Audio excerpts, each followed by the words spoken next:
है, कभी भी जरूरत नहीं गुड है। Afternoon sir. इसके बारे में आज और डिस्कस करेंगे शाम को। Myself doctor Parmanand Patel, I am ये- फ्रॉम महाराष्ट्र।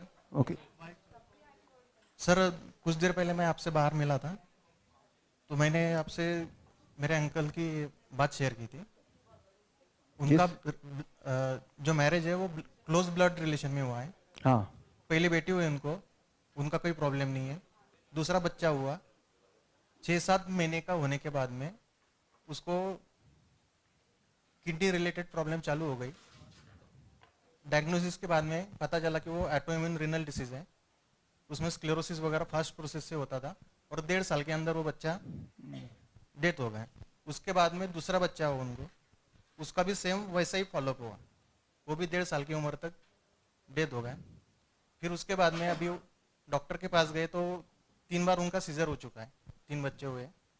तो फिर उन्होंने सरोगेसी बोला है, और मुझको ऐसा लगता है कि वो काऊ का अपना मिल्क प्रोटीन जो है किसिन, उसका उनको ट्रिगर फैक्टर या ऑटोइम्यून फैक्टर को फास्ट तरीके से बढ़ाता होगा। तो उसके लिए अभी क्या कर सकेंगे? अभी सरोगेसी के बाद में उसको मदर मिल्क तो नहीं मिलेगा, उसके लिए उसको आर्टिफिशियल मिल्क फार्मूला वगैरह कुछ भी देंगे, तो उसके लिए क्या इलाज करें? उसके लिए अभी जितना आपने बोला इतना अंडरस्टैंडिंग ऑफ द पेशेंट मेरे लिए काफ़ी नहीं होगा कोई भी एक आंसर देने के लिए। तो मैं तो यही बोलूँगा कि उनके और डिटेल्स आप मुझे मेल करेंगे, और मैं अकेला नहीं तो फिर जो और मेरे साथ टीम में एक्सपर्ट है उनको भी राय लेके तभी हम कुछ निष्कर्ष निकाल सकते हैं। हाउएवर फर्टिलिटी को कैसे बढ़ाएं, उसका डाइट क्या होता है, वो आज शाम को हम डिस्कस करेंगे। नहीं सर, फर्टिलिटी की बात नहीं सर। और आपका ये बोला कि 3 बार सिजेरियन हो चुका है, इसलिए चौथी बार, राइट? तो उसके लिए अभी उनकी सिचुएशन कैसी है, कितनी डेलिकेट है, सिजेरियन कैसे हुआ था, वो सारी चीज़ें। अभी वो प्रोसेस चालू है उनकी। क्या चीज़ चालू है? सरोगेसी चालू है, दूसरी तरफ एम्ब्रियो ट्रांसफर हो भी चुके हैं, 2-4 महीने में डिलीवरी हो जाएगी। अच्छा अच्छा, तो इसमें अभी तो सब कुछ चल ही रहा है, तो इसमें हाँ। तो कुछ इंटरफेयर करने का क्वेश्चन ही नहीं है। नहीं सर, बाद की बात है, बच्चे क्या। हाँ हाँ, तो दूध के ये देखिए, जब भी आप नेचर से इंटरफेयर करते हैं तो तब हमारे पास कोई जवाब रह नहीं जाता है ना, चाह के भी कुछ जवाब होता नहीं है। तो लेकिन दूध की जगह अगर मैं होता इस केस में, तो यह है कि जो अगला बेस्ट चीज़ है that is coconut water, right? यही मैं बोलूँगा। अच्छा अच्छा, चलिए थोड़े से लोग हैं, जल्दी जल्दी निपटा लेते हैं, उनको बोलिए वो शुरू करें। चेयर तो यहाँ भी कर ही रहे हैं, यहाँ इतने लोग हैं, कोई बात नहीं कोई बात नहीं, उनको बोलिए थोड़े से लोग हैं। Good afternoon sir. सर मेरा क्वेश्चन है कि ओवर न्यूट्रिशन नाम की भी कोई चीज़ होती है, और होती है तो वो बॉडी में हार्म करती है क्या? ओवर न्यूट्रिशन नहीं, न्यूट्रिशन टॉक्सिसिटी बोलते हैं, मतलब न्यूट्रिशन किस सोर्स से ले रहे हैं। अगर तो न्यूट्रिशन आप पैक्ड सोर्स से ले रहे हैं, इसको इलाबोरेट कर सकते हैं, टाइम है नहीं मेरे पास, तो वो न्यूट्रिशन बॉडी यूज नहीं कर पा रहा है। मैंने अभी बताया था प्रोटीन, एनिमल प्रोटीन जब लेते हैं तो वो बॉडी ना तो फेंक पा रहा है ना यूज कर पा रहा है। सर बट मैं फ्रूट एंड वेजिटेबल, मैं फुली रॉ 100% रॉ डाइट पे रहना चाहता हूँ आगे फ्यूचर में। तो कई लोग बोलते हैं सर अगर आप सिर्फ फ्रूट और वेजिटेबल्स लोगे तो आपकी कई तरह की डेफिशिएंसी हो जाएगी, जैसे B12 डेफिशिएंसी। मैं ग्रेन्स को भी एलिमिनेट करना चाहता हूँ 100%। ऐसा तो नहीं होगा, B12 डेफिशिएंसी क्यों नहीं होगा, मैंने आज एक्सप्लेन किया था वो कैसे बॉडी बनाता है, और मैं तो खुद ही इस तरह की डाइट में हूँ, और it has been many many years already. और मेरे ऐसे बहुत सारे पेशेंट्स हैं, जो पेशेंट भी हैं और वैसे भी लोग हैं जो बिना पेशेंट। सर मैं अपनी कैलोरी को कवर करने के लिए मैं 1 दर्जन 2 दर्जन केले खा लेता हूँ, मतलब 1-2 किलो, और ग्रीन लीव्स में मैं बहुत ज़्यादा मात्रा में खा लेता हूँ, जगह 1 किलो 1.5 किलो। अगर मेरे से नहीं खाया जाता, मैं जल्दी में होता हूँ, मैं उसको जूस बना लेता हूँ ताकि मेरी प्रोटीन इंटेक पूरी हो जाए। जैसे आपने बोला ग्रीन लीव्स में प्रोटीन होता है, प्लांट बेस्ड प्रोटीन। तो सर इसमें कई लोगों ने बोला कि आपकी किडनी फिल्टर नहीं कर पाएगी, बहुत ज़्यादा लोड पड़ेगा, लंग्स पे लोड पड़ेगा। ऐसा नहीं, ऐसा नहीं, ऐसा नहीं होगा ना सर? आप बेशक बेहिचक खाइए, for life long. Yes yes, for life long. Okay sir, because sir हम 100% हेल्दी पर्सन, सो सर ऐसी कोई प्रॉब्लम नहीं आएगी अगर मैं फ्यूचर को उसको 100% फुली रॉ पे रहता हूँ। Of course. या okay, thank you sir. Hello sir. Hello sir, मैंने कल आपसे मल्टीपल स्क्लेरोसिस का क्वेश्चन किया था। हाँ, तो हमने अब तक जहाँ भी डॉक्टर्स को बोला है, अब तो ये 5th ईयर है, मेरे हस्बैंड को प्रॉब्लम है, और अब वो मतलब वैसे एक्सिस बैंक में सीनियर मैनेजर हैं, बट उनकी सिचुएशन इतनी ज़्यादा बुरी है अब कि बस हम लेके जाते हैं उनको, और वो चेयर पे बैठते हैं, वर्क करते हैं, बस। आप 2 काम कीजिए, एक तो DIP डाइट -plate 2 टोटली, यानी कि रॉई फूड खाना है, यही हुआ ना? अगर ऐसा करेंगे about for few weeks, maybe about 8 weeks, 9 weeks, 10 weeks, and exposure of sunlight about 1 hour every day, if you can do it, you can see miraculous result. ठीक है ना? That is one thing. दूसरा, आज शाम को जो हम बताएंगे उसको भी सुनिए. Thank you so much sir, thank you so much.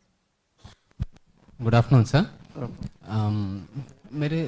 I am from Hyderabad. My name is Chidambaram. मेरे दो क्वेश्चंस हैं. एक, कल डॉक्टर मिनी जी जब बोल रहे थे, क्वेश्चन पूछेंगे आप, है ना? I have to finish and go. Okay, so I will ask this question only. अभी कल बोल रहे थे कि जैसे वेरिकोज वेन्स हुए या कोई भी फिजिकल डिफॉर्मिटीज हुए हैं, उन केसेस में अगर रिकवरी हुआ भी तो it can not be considered complete, and at the same time there is a very high chance of recurrence. So इसको हम completely prevent कर सकते हैं? Prevent तो कर ही सकते हैं. The moment you are on this kind of diet, that is a prevention. Prevent कर सकते हैं, हमेशा कर सकते हैं. Only with diet we can still make sure that it doesn't. Role. एक बात और आपको ऐड करूंगा मैं. Diet is having a major role but not 100%. Stress level है. कई लोग हैं जैसे politicians हैं बहुत सारे. They are following my diet but they don't take sleep. 2 घंटे ही सोते हैं, तो दुनिया का कोई डाइट भी उनको बचा नहीं सकता. ठीक है ना? तो diet plays a major role but not the only thing. Diet plus sleep plus stress level combine. Pollution है कहीं पे, ठीक है? हर चीज का छोटा छोटा रोल होता है, पर डाइट का इतना ज्यादा प्रोफाउंड रोल है कि अगर एक चीज को भी कंट्रोल कर लिया तो भी काफी हद तक आपने मैदान जीती लिया, लड़ाई जीती ली. This is also with the case of deformities formed after vaccinations. In some cases we see that after vaccination there are some children who whose like dystrophy or atrophy होता है. So can we recover from these conditions also? Yeah, the very slow recovery, very slow, unfortunately slow recovery. Vaccination इतना damage कर चुका होता है, और मैंने आपको बताया था when the damage done in the at the level of brain cells, तब रिकवरी मुश्किल से होता है. But we can work out something for because them. there is no other option also, so it is safer to be on this diet. कुछ नुकसान तो होना ही नहीं है. Thank you very much. इसी लाइन में सर. प्रणाम सर, मैं कमलेश सिंह जौनपुर उत्तर प्रदेश से हूँ. सर, हमारे बड़े भाई को 4 साल चल रहा है. पहले बहुत ज़्यादा क्रिएटिनिन बढ़ गया एक बार, तो उनको दिखाया गया तो डायलिसिस हुआ. उसके बाद डॉक्टरों ने खोज किया कि क्यों बढ़ा, तो उन्होंने निष्कर्ष निकाला कि multiple myeloma in bone marrow है. और उसके बाद सर उनका bone marrow stem cell transplant हुआ, कीमो हुआ, और 4 महीने जाते जाते वो सर फेल हो गया. डायबिटीज था उनको, 3-4 इंसुलिन लगता था. तो हमने सर DIP डाइट फॉलो कराया और उनका 10 महीने तक लगभग बंद रहा. पूरा इंसुलिन बंद हो गया और रिपोर्ट भी कुछ नॉर्मल आए लगभग. लेकिन एक बार उनको सर फीवर हुआ और उससे हीमोग्लोबिन बहुत डाउन हो गया. तो वहाँ जब दिखाया गया तो डॉक्टर को बताया क्या क्या हम कैसे कर रहे हैं, तो उन्होंने कहा कि आप जो ज़्यादा फल ले रहे हैं इससे एल्ब्यूमिन निकल जा रहा है, इससे कमजोरी आ रही है. फल ज़्यादा ले रहे हैं आप, इंसुलिन तो रुक गया, आपका डायबिटीज कंट्रोल है, लेकिन इससे आपका एल्ब्यूमिन जाने से जो है बहुत ज़्यादा आपको वीकनेस आ रही है.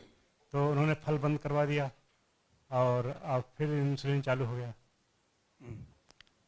ओके, देखिए ये जो लॉजिक है वो लॉजिक में कोई दम नहीं है. पहली बात तो जो डॉक्टर ने बोला उसको कुछ ना कुछ बोलेंगे ही, और ये बहुत ही कॉमन बात है. जब भी वो डॉक्टर के पास कोई भी जाएगा किसी भी बहाने से और यही पता लगता है कि ये फ्रूट्स एंड वेजिटेबल डाइट में है, तो सबसे पहले उनका ये है कि ये बंद कर दो.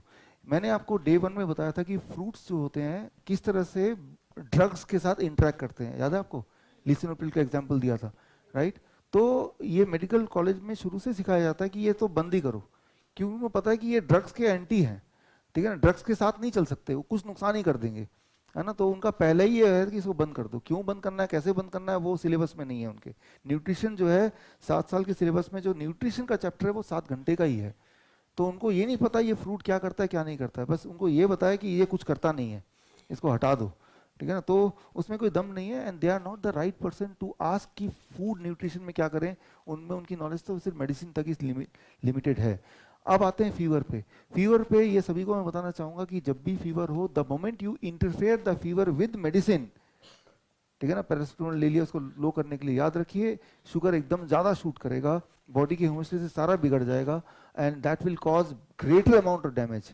तो आपके केस में मुझे पता नहीं आपके भाई ने उसको शुगर फीवर कंट्रोल करने की कोई दवा तो नहीं ले ली थी, अगर तो लिया था तो that is a greater cause of damage. तो करना क्या होगा, मैंने आज ही अभी कवर किया है कि फीवर क्योर इन 72 आवर्स, वो वीडियो या तो देखें या फिर सीधी सी बात है plate 2, if you stop for 3 days 72 hours that becomes the medicine for fever. Fever can not go more than 102, उतनी उसके ऊपर जाएगा ही नहीं। और फीवर थोड़ा होना अच्छा है क्योंकि तभी तो जो वायरस है वो और फैलेंगे नहीं, स्प्रेड नहीं होंगे, मल्टीप्लाई नहीं हो पाएंगे, राइट। सो तो और ये है कि जैसे आपने बताया कि फ्रूट जैसे ही बंद किया इंसुलिन दोबारा चालू हो गया, तो ये तो कोई लॉजिक नहीं हुआ।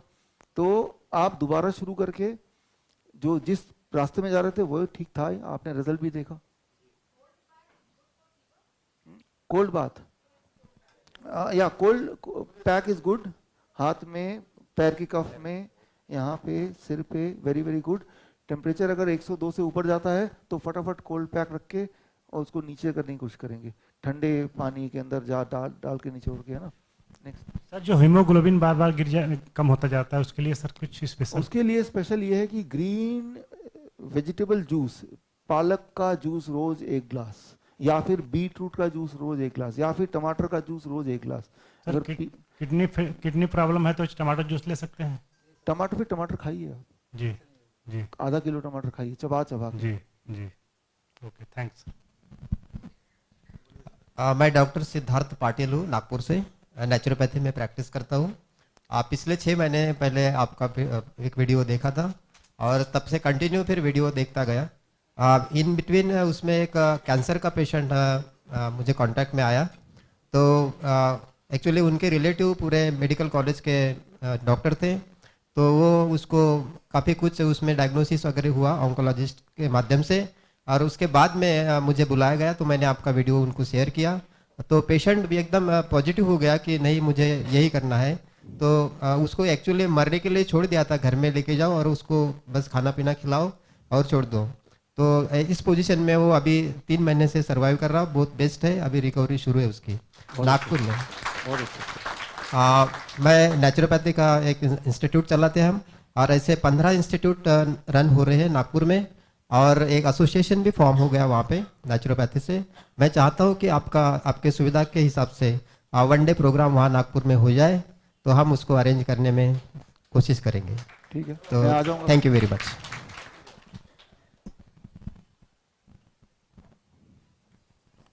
हम वेस्ट बंगाल से हैं। My name is S K. Vaidya. I am very much follower in YouTube your videos since long time. Thank you. And yesterday I posted a message to Facebook, like I mentioned there that Dr. Vishwarup Rai Chaudhary is a medical krantikar in India. Thank you. And as well as I never heard here in this auditorium also the name of the famous Rajiv Dixit. I love him, I respect him, I think India, all India love him. So उन्होंने एक बात बोला था, जो हमारे जो रसोई घर है इंडिया का, वो सबसे बड़ा हॉस्पिटल है, मल्टीनेशनल हॉस्पिटल है, इसको हम मानता हूँ। अगर रसोई घर को बदल दे तो आपका सारी बीमारी चला जाएगा। एज वेल एज डॉक्टर विश्वरूप राय चौधरी जो बोले हैं, जो फ्रूट्स, जो DIP diet, this is also very important. These 2 things if you follow, then the disease will not come to you. Yes, yes. I believe that and I follow that also. So whatever questions or queries I have, already I got it. So no more question. Thank you very much. I met with you. Thank you, sir. आपको प्रणाम sir. मैं रुपेश कुमार बिहार से। Sir मेरा एक question ये है कि CKD और PCKD पे आप सेमिनार कब करने जा रहे हैं, और दूसरा ये है कि सर कल मैं आपसे जाते जाते भी पूछा था कि स्टोमक से किडनी नजदीक है, पर आपके स्लाइड में वो 8 मंथ क्यों लिखा हुआ है? हाँ। इतना ज्यादा। और है सर, ये आप ब्लड शुगर करके ऐसा कोई चीज होता नहीं है, पर आपने बोला था उसको ग्लूकोज बोला जाए तो ठीक है, पर आप जनरली कन्वर्सेशन में ब्लड शुगर ही बोलते हैं। और हनी का क्या अमाउंट होना चाहिए? आपने कहा है कि हनी वो नेचुरल फॉर्म है तो वो सही है, तो डायबिटीज वाले के लिए कितना होना चाहिए, क्या होना चाहिए, ले सकते हैं क्या? ठीक है, देखिए इसमें पहली बात तो किडनी में देखते हैं, अगला लेक्चर बनाएंगे, करेंगे, राइट। और आपका दूसरा सवाल है कि किडनी तो स्टमक के करीब है। जो मैंने आपको टाइम फ्रेम दिया है दैट इज बेस्ड ऑन हमारे पेशेंट की रिकवरी को देख के दिया है, पहली बात। लेकिन उसमें सही बात है कि ये एक्सेप्शन है कि किडनी इतना पास है तब भी टाइम लग रहा है। लेकिन टाइम फ्रेम को जब मैंने बनाया है तो मैंने देखा कि हमारे पेशेंट कितने टाइम में रिकवर कर रहे हैं। लेकिन उसको आसानी से मैंने देखा कि for most of the organ, for most not all, most of the organ which is near to the stomach they get cured faster, or the illness which is near to the stomach they get faster. But there is one exception of kidney, चाहे वो करीब है लेकिन आप देखेंगे उसका काम सबसे आखिरी में ही होता है, तो हो सकता है ये भी एक कारण हो, राइट। सो अब ब्लड शुगर है ना, तो आदत पड़ गई है शुगर बोलने की, छोड़ने की कोशिश करता हूँ लेकिन आदत में ब्लड शुगर ही निकलता है ना, तो ये कारण है और कोई कारण नहीं है। और ये हनी का जो है, हनी अगर तो आपको पता है कि वो आपके सामने पेट से किसी ने निकाला, या आपको पता है कि बहुत भरोसा कर सकते हैं, तो हनी आप जितने में आपका दिल मान जाए उतना आप ले सकते हैं। ज्यादा भी ले सकते हैं, 250 ml। 250 ml लीजिए। नमस्ते सर, मैं डॉक्टर अरविंद कटियार भोपाल से। सर मैं करीब 2005 से डायबिटिक था, तो हेलो, तो अभी मैं आपका डीआईपी डाइट वगैरह ले रहा हूँ, मगर नाइट में मुझे 3-4 बार मतलब पॉलीयूरिया वगैरह की प्रॉब्लम रहती है, तो कैसे? हाँ, उसके लिए आज डीआईपी डाइट में भी सम मॉडिफिकेशन करना पड़ेगा जब इस तरह के सिम्टम हो। क्या मॉडिफिकेशन करना है वो आज का जो शाम का वो गेम है उसके थ्रू आपको देखना पड़ेगा। Thank you sir. हाँ, एनिमल के मदद से होता है, एनिमल के अंदर से नहीं आता, शायद एनिमल के बॉडी का पार्ट तो है नहीं।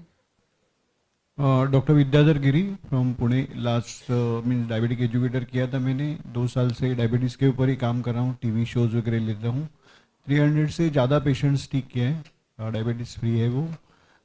लेकिन प्रॉब्लम वही आता है किडनी के लिए, जब क्रिएटिनिन वगैरह बढ़ता है तो डीआईपी डाइट देने के बाद और बढ़ते जाता है, बॉडी स्वेलिंग्स वगैरह होता है, तो उसमें क्या देना चाहिए क्या नहीं देना चाहिए, दैट इज थोड़ा। और आप अभी पालक का बोले, पालक देने से तो तुरंत मीन्स क्रिएटिनिन लेवल बहुत ही हाई हो जाते हैं। ऐसे केस में आज पहली बात तो ये है कि हाई हमेशा होगा ऐसा ज़रूरी नहीं है, लेकिन to be on a safer side तो आज का जो किडनी का डाइट है वो हमने कुछ फ्रूट्स एंड वेजिटेबल अलग कर लिए हैं कि इसमें तो पक्का ही नहीं बढ़ेगा हर तरह से, तो वो आज वाले उसमें है।